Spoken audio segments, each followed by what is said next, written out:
காங்கிரஸ் திமுக கூட்டணியை பொறுத்தவரையில பிரவீன் சக்கரவர்த்தியை போல உள்ள ஆட்கள் அவங்களுக்குன்னு ஒரு பேஸ் கிடையாது.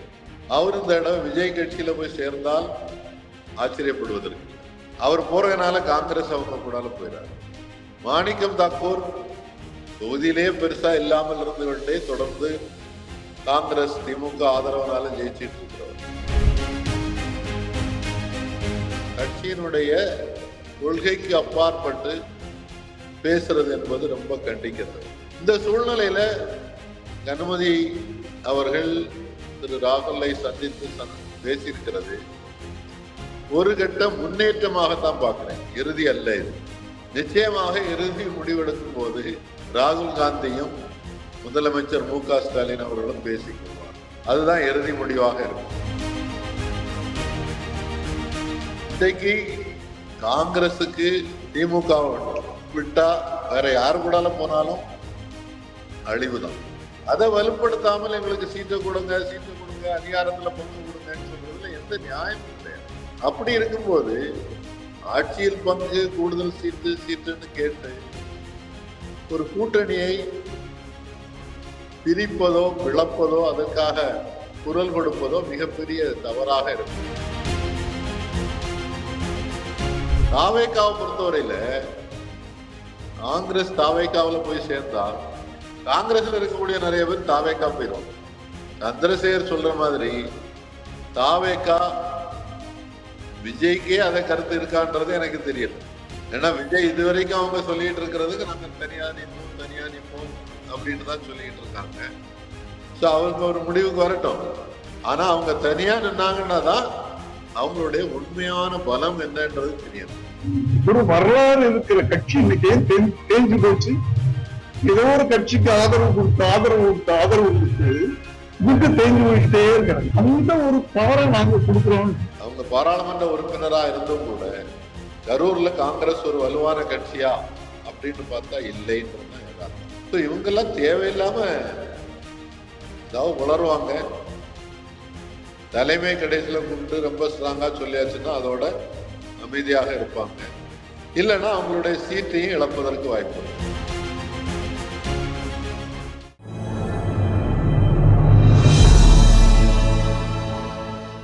தமிழ் நியூஸ் நேயர்களுக்கு அன்பு வணக்கம். இன்றைய சிறப்பு நேர்காணலில் நம்மோடு இருந்திருப்பவர் அரசியல் விமர்சகர் மரியாதைக்குரிய தாமஸ் பிராங்கோ சார். சார் வணக்கம். வணக்கம். திமுக காங்கிரஸ் கூட்டணியிடையே ஒரு சமீப காலமாக மீண்டும் மிக பெரும் சர்ச்சையை வெடித்தது. ஹைகமாண்ட் மீட்டிங்ல காங்கிரஸ் கட்சியினருக்கு அறிவுறுத்தி இருந்தாங்க, பொதுவெளியிலேயே ட்வீட் போடக்கூடாது, எதுவும் கான்ட்ரவர்ஷியலா கருத்துக்களை தெரிவிக்க கூடாது அப்படின்னு சொல்லி. ஆனா அதை மீறியும் மாணிக்கம் தாக்கூர், ஜோதிமணி, பிரவீன் சக்கரவர்த்தி போன்றவர்கள் தொடர்ந்து சர்ச்சைக்குரிய கருத்துக்களை பொதுவெளியில் முன்வைத்துக் கொண்டிருந்தார்கள். இப்போது திமுக தரப்புலையும் எம்எல்ஏ தளபதி அவர்கள் கடுமையான ரியாக்ட் பண்ணியிருந்தாரு. இப்போ இருக்கக்கூடிய சூழ்நிலையில அம்மையார் கனிமொழி அவர்கள் கிட்டத்தட்ட 1 மணி நேரத்திற்கும் மேலாக ராகுல் காந்தி மற்றும் மல்லிகார்ஜுன கார்கே இடையே ஆலோசனை செய்து முடித்திருக்கிறார். இப்போ இந்த கூட்டணி தொடர்ந்து சர்ச்சைக்கு இடம் போய் இருந்தது. இப்போது ஒரு தீர்வு கிடைத்ததா இந்த கனிமொழி அம்மையாரும் ராகுல் காந்தியும் மீட்டிங்ல? இந்த சமயத்துல திரு விஜய் அவர்களுடைய ஃபாதர் எஸ்.ஏ. சந்திரசேகரன் அவர்கள் காங்கிரஸ் எங்க கூட வரணும் அப்படின்ற ஒரு கோரிக்கையும் அவர் வைக்கிறார். அந்த கோரிக்கை வேடிக்கையாக இருக்கிறது. அதே நேரத்துல காங்கிரஸ் திமுக கூட்டணியை பொறுத்தவரையில பிரவீன் சக்கரவர்த்தியை போல உள்ள ஆட்கள் அவங்களுக்குன்னு ஒரு பேஸ் கிடையாது. அவருக்கு போன தடவை டிக்கெட் கொடுக்கல மயிலாடுதுறையில. அவர் இந்த தடவை விஜய் கட்சியில போய் சேர்ந்தால் ஆச்சரியப்படுவதற்கு இல்லை. அவர் போறதுனால காங்கிரஸ் அவங்க கூட போயிடாரு. மாணிக்கம் தாக்கூர் தொகுதியிலே பெருசா இல்லாமல் இருந்து கொண்டே தொடர்ந்து காங்கிரஸ் திமுக ஆதரவனால ஜெயிச்சிட்டு இருக்கிறவர். ஜோதிமணி ராகுல் காந்தி அவர்களுக்கு நெருக்கமாக இருப்பதாக சொல்லப்படக்கூடியவர். இவங்கெல்லாம் காங்கிரஸ் கட்சியினுடைய அவங்க என்ன வேணாலும் பேசலாம்னு நிலைமையை பார்த்துக்கிட்டோம். கார்த்திக் சிதம்பரம் ஏதோ தேவையில்லாம பேசி அவருக்கு ஒரு விளக்கம் கேட்டு காங்கிரஸ் தலைமை விளக்கம் கேட்டிருக்கிறதாக சொல்லப்பட்டது. பத்திரிகைகள்ல வந்தது, ஊடகங்கள்ல வந்தது. அப்போ ஒரு அரசியல் கட்சிக்குள்ள இருக்கக்கூடிய ஜனநாயகம் என்பது அது உள்ளுக்குள்ள இருக்கணும். உட்கட்சி ஜனநாயகம்னு சொல்லுவாங்க. பொது வழியில கட்சியினுடைய கொள்கைக்கு அப்பாற்பட்டு பேசுறது என்பது ரொம்ப கண்டிக்கத்தக்கது. இந்த சூழ்நிலையில கணபதி அவர்கள் திரு ராகுலை சந்தித்து பேசியிருக்கிறது ஒரு கட்ட முன்னேற்றமாகத்தான் பார்க்கிறேன். இறுதி அல்ல இது. நிச்சயமாக இறுதி முடிவெடுக்கும் போது ராகுல் காந்தியும் முதலமைச்சர் மு.க. ஸ்டாலின் அவர்களும் பேசிக் கொள்வார்கள். அதுதான் இறுதி முடிவாக இருக்கும். அதுல இன்னைக்கு மு.க. ஸ்டாலின் அவர்கள் ஒரு பக்குவப்பட்ட தலைவராக இருக்கிறார். அதனால்தான் அவரு இந்த கூட்டணியை பற்றி வெளியில பேசாமலே இருக்கிறாரு, விமர்சிக்காமல் அப்படியே போயிட்டு இருக்கிறாரு. இன்றைக்கு காங்கிரசுக்கு திமுக விட்டா வேற யாரு கூடால போனாலும் அழிவுதான். காங்கிரஸ பலப்படுத்துறதுக்கு, அவங்களுடைய அடிமட்ட கிளைகளை பலப்படுத்துவதற்கு காங்கிரஸ் இப்பதான் கொஞ்சம் கொஞ்சம் வேலை செய்துட்டு இருக்காங்க. எனக்கு தெரிஞ்சு தமிழ்நாட்டில் சசிகாந்த் செந்தில் பாராளுமன்ற உறுப்பினர் அவர்கள் இந்த வேலையை கடுமையாக முயற்சி செய்துட்டு இருக்கிறார். அதை வலுப்படுத்தாமல் எங்களுக்கு சீட்டை கொடுங்க, அதிகாரத்துல பங்கு கொடுங்கன்னு சொல்றதுல எந்த நியாயமும் கிடையாது. இன்னைக்கு நான் கண்கூடாக பார்த்தேன். இப்ப எஸ்ஐஆர் நடக்குது இல்ல, காங்கிரஸ் எம்எல்ஏக்கள் இருக்கக்கூடிய பகுதிகளில், எம்பிக்கள் இருக்கக்கூடிய பகுதியில அந்த எல்லா இடத்துலயும் பிஎல்ஏயே போடல. பூத் லெவல் ஏஜென்ட் காங்கிரஸ்ல எல்லா இடத்துலயும் போட முடியல. போட்ட இடங்கள்லயும் அவங்க எதுவும் வேலை செய்யல. ஒரு சில இடங்கள்ல கொஞ்சம் தீவிரமாக அந்த சட்டமன்ற உறுப்பினர்களுடைய முன்முயற்சியில நடந்தது. அப்படி இருக்கும்போது ஆட்சியில் பங்கு, கூடுதல் சீட்டுன்னு கேட்டு ஒரு கூட்டணியை பிரிப்பதோ பிளப்பதோ அதற்காக குரல் கொடுப்பதோ மிகப்பெரிய தவறாக இருக்கும். அப்படியெல்லாம் ஒன்றும் நடந்துராதுன்றதுதான் என்னுடைய அசைக்க முடியாத நம்பிக்கை. கடைசி கட்டமாக ஸ்டாலின் அவர்களும் ராகுல் காந்தி அவர்களும் பேசி சுமூகமாக ஒரு தீர்வு வரும் என்பது நிச்சயமாக எதிர்பார்க்கிறேன். சார், இப்ப காங்கிரஸ் 38 தொகுதிகளும் 2 ராஜ்யசபா உறுப்பினர் பதவியும் கேட்டதாக நம்பகமான பல செய்தி ஊடகங்கள் வெளிப்படுத்தி இருக்கிறது. அதே போல அமைச்சரவையில் பங்கு 3 அமைச்சர்கள் காங்கிரஸ் சார்பிலே அமைச்சரவையில் இடம்பெற வேண்டும் என்ற கருத்துப்பட அவர்கள் டிமாண்ட் வைத்திருக்கிறார்கள் திமுகவிடம்.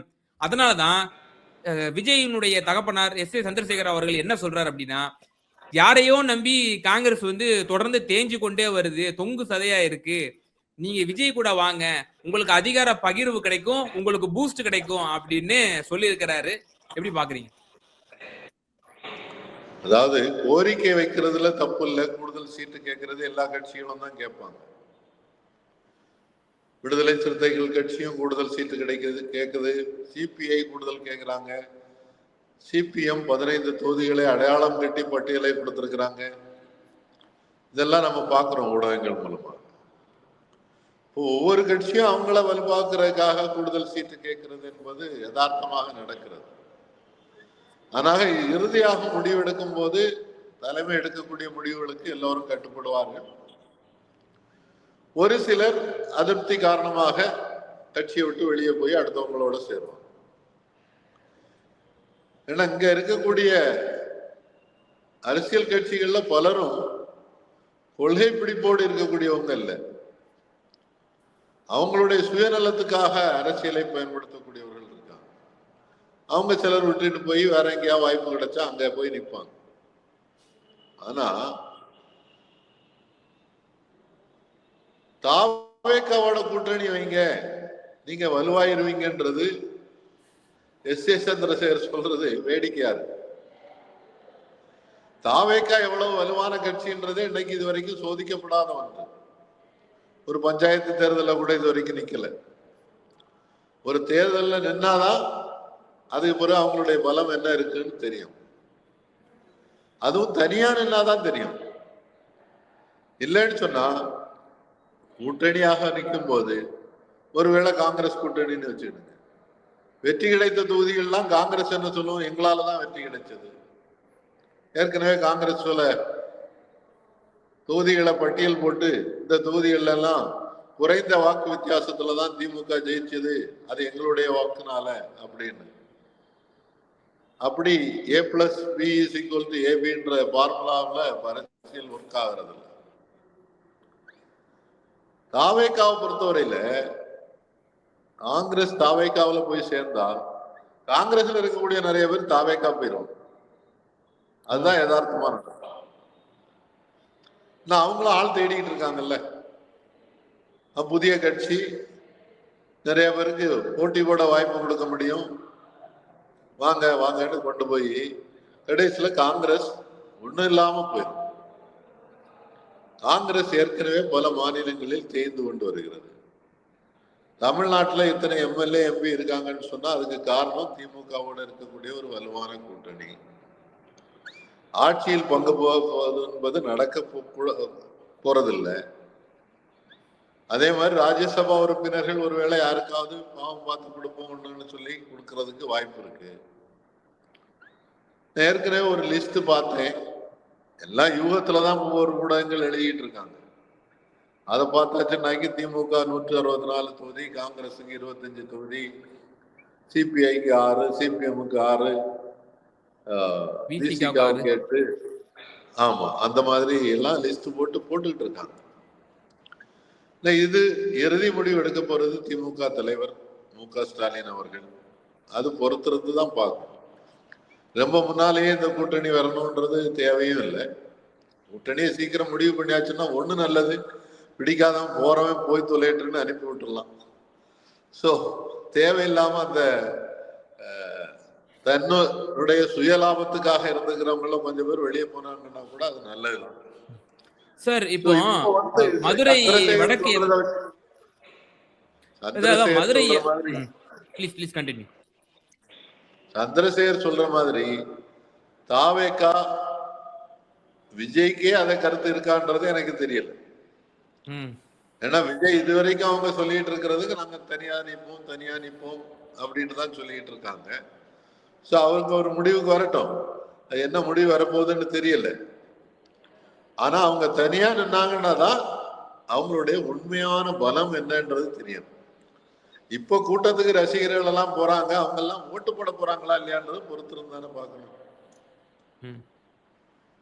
சார் இவ்வளவு பெரிய சலசலப்புக்கு மத்தியில இப்போ ரெபுடேஷன் ஃபாலோ பண்ணிட்டு வந்தாங்க இந்த டிஎம்கே அலையன்ஸ். 3 பொது தேர்தல்கள்ல தொடர் வெற்றி. இப்போ இந்த சமயத்துல காங்கிரஸ்ல உள்ள அடுத்த கட்ட தலைவர்கள் எல்லாம் திமுகவை சீண்டும் விதமாகவும், இப்ப திமுகவுல இருந்து பெருசா ரியாக்ட் பண்ணல, ஒரே ஒரு எம்எல்ஏ தான் இப்ப ரியாக்ட் பண்ணிருக்காரு. அந்த ரியாக்ஷனுக்கும் பதில் ரியாக்ஷன் மாநில தலைவரும் கொடுக்கிறாரு. மாநில தலைவர் அவர்கள் முதலமைச்சருக்கு கடிதம் எழுதுறாரு, இவர் மேல் நடவடிக்கை எடுங்க அப்படின்னு சொல்லி. ஜோதிமணியும் திரு மாணிக்கம் தாகூர் அவர்கள் என்ன சொல்றாங்க அப்படின்னா, மதுரை வடக்குல காங்கிரஸ் தான் நிக்கும், இனிமே சுயமரியாதைக்கு களங்கம் ஏற்படுத்தணும்னா தோழமை கட்சின்னா நாங்க பார்க்க மாட்டோம், பதிலடி கொடுப்போம் நாங்க அப்படின்னு சொல்றதா இருக்கட்டும். இப்போ இப்படிப்பட்ட சர்ச்சை கிரவுண்ட் லெவல்ல இருக்கு. நாளைக்கு இந்த கூட்டணி டெல்லி ராகுல் காந்தி அவர்களும் இங்க முதலமைச்சர் மு.க. ஸ்டாலின் அவர்களும் இருவரும் ஒரு சேர கை கூப்பி நின்னாலும் களத்துல இது எதிரொலிக்குமா? களத்துல தொண்டர்கள் பரஸ்பரமா வேலை பணி செய்வாங்களா அப்படிங்கிற ஒரு மிகப்பெரிய கேள்வி இருக்கு. அதாவது இவங்க எல்லாம் ரூட்லெஸ் ஒண்டர்ஸ்னு சொல்லலாம். ஜோதிமணியா இருக்கட்டு, மாணிக்கம் தாக்கூரா இருக்கட்டு, கீழ்மட்டத்துல பெரிய அளவுக்கு தொண்டர்கள் கொண்டவர்கள் அல்ல. மாணிக்கம் தாக்கூர் காசு கொடுத்தா கொஞ்சம் பேர் அவர் கூட கூட்டத்துக்கு வருவாங்க. ஜோதிமணி ஒரு சிறு அளவுல அரசியலுக்குள்ள நுழையும் போது நான் கரூர்ல தான் இருந்தேன். அவங்கள சந்திச்சிருக்கிறேன். அவங்களுடைய போராட்டங்கள் ஒரு 10 பேர் 15 பேரை வச்சு ஒரு போராட்டம் நடத்திட்டு இருப்பாங்க. ராகுல் காந்தியோட எப்படியோ ஒரு தொடர்பு வந்து அதன் மூலமாக அவங்களுக்கு அந்த சீட்டு கிடைச்சது. கூட்டணினால ஜெயிச்சாங்க. இன்னைக்கு அவங்க பாராளுமன்ற உறுப்பினரா இருந்தும் கூட கரூர்ல காங்கிரஸ் ஒரு வலுவான கட்சியா அப்படின்னு பார்த்தா இல்லைன்றதுதான் யதார்த்தம். சோ இவங்கெல்லாம் தேவையில்லாம ஏதாவது உளருவாங்க. தலைமை கடைசியில கூப்பிட்டு ரொம்ப ஸ்ட்ராங்கா சொல்லியாச்சுன்னா அதோட அமைதியாக இருப்பாங்க. இல்லைன்னா அவங்களுடைய சீட்டையும் இழப்பதற்கு வாய்ப்பு இருக்கு. ஏன்னா திராவிட முன்னேற்ற கழகத்தை பொறுத்தவரையில சென்ற முறை கூட்டணி அமைக்கும் போது நடந்த சில கருத்து பரிமாற்றங்களை நான் கேள்விப்பட்டிருக்கிறேன். கூட்டணி கட்சிகளுக்கு சீட்டு கொடுக்கும் போதே இந்த சீட்டு யாருக்கு, யாரை நடத்த போறீங்க, இன்னார நடத்தினா ஜெயிக்கிறதுக்கு வாய்ப்பு இல்லை, அவங்களுக்குன்னு ஒரு அசஸ்மெண்ட் இருக்கு. பல சோர்சஸ் அவங்க பயன்படுத்தி அசஸ்மெண்ட் பண்ணிட்டு தான் கேண்டிடேட்டை போடுறாங்க. அவங்க கட்சிக்குள்ளாலே இருந்த வலுவான சில தலைவர்களை டிராப் பண்ணாங்கல்ல, போன தேர்தலில் டிராப் பண்ணிருக்காங்க. அப்போ அந்த விதத்துலதான் கூட்டணி என்பது முடிவு செய்யப்படும். ஒருவேளை மாணிக்கம் தாக்கூருக்கும் ஜோதிமணிக்கும் அடுத்த சீட்டு நமக்கு கிடைக்காம போயிருமோன்னு ஒரு சந்தேகம் கூட வந்திருக்கலாம். அதனால கூட இந்த மாதிரி சலசலப்பை உருவாக்கலாம். வேற எங்கேயாவது போய் சேரலாமான்னு பார்க்கலாம். இது பலவீனம். நான் ஆரம்பத்துல சொன்ன மாதிரி கட்சிக்குள்ள இருக்கக்கூடிய பலவீனம். ஜனநாயகம் டூ மச் ஆஃப் டெமோக்ரஸி. டெமோக்ரஸியை பற்றி சொல்லுவாங்க. அந்த டெமோக்ரஸி அதை பயன்படுத்துறதுக்கு தகுதி உள்ளவனுக்கு தான் அது பொருந்தும்னு சொல்லுவாங்க. ஸோ அந்த விதத்துல பார்க்கும்போது காங்கிரஸ் தலைமை கொஞ்சம் கடுமையாக நடந்து கொள்ள வேண்டிய தேவை இருக்குது. ஏற்கனவே நீங்க ஆரம்பத்தில் சொன்ன மாதிரி டெல்லியில நடந்த கூட்டத்துல கடுமையான வார்த்தைகளால் அறிவுரைகள் சொல்லப்பட்டிருக்கிறது. அதுக்கு மேலே இப்படியே பேசிட்டு இருக்காங்கன்னா போறவங்கள போட்டோன்னு சொல்லி கலத்தி விட்டுறணும். இப்போ பாராளுமன்ற உறுப்பினர்களாக இருக்கிறதுனால அவங்கள வெளியே தள்ளாம வச்சிருப்பாங்க. அவங்க உடனே போய் பிஜேபியில கூட ஜெயம் பண்ணலாம் அப்படின்னு ஒரு இதனால வெளியே வைக்க மாட்டாங்க. ஏன்னா நீங்க வெளியேற்றினீங்கன்னா அவங்க அதுக்கு பிறகு எந்த கட்சியிலையும் போய் சேர்ந்துக்கலாம். இந்த கட்சி கட்டம் அம்மையார் ஜோதிமணி இப்போ எப்படி வந்து விஜயதரணி அவர்கள் பிஜேபிக்கு போய் சேர்ந்தாரோ, அப்ப அம்மையார் ஜோதிமணி மாணிக்கம் தாக்கூர் பிஜேபியில கூட என்ன வாய்ப்பு இருக்குன்றீங்க? வாய்ப்பு இருக்கு.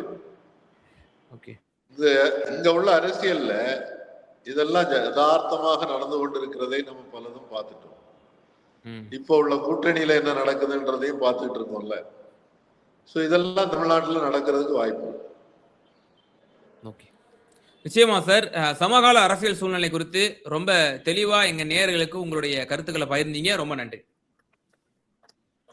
நன்றி, வணக்கம்.